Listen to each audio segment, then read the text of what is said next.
Sa balitang sports, bagamat kitang-kita niya liyamado si pambansang kamao Manny Pacquiao sa kanyang laban kahapon kay Brandon Rios, hindi pa rin naiwasan ng misis ni Pacquiao na si Jinky at mga kaanak nito na kabahan sa kasagsagan ng laban.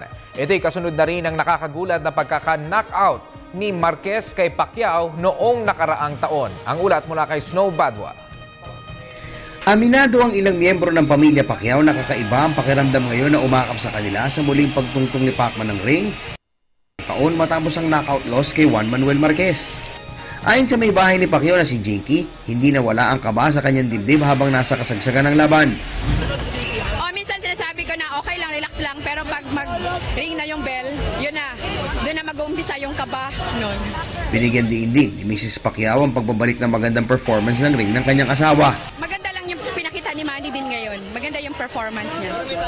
Ang nakababatang kapatid naman ni Pacquiao na si Bobby, sinabing dinaan na lamang nila sa dasal ang kaligtasan ng Kuya Manny. Parang may ano lang pero I will pray to God na hindi dapat mangyari, na hindi dapat. Pasalamat ako sa Panginoon na binigyan siya ng lakas at sa panalo. Victory na ngayong gabi na to. Pasalamat ako.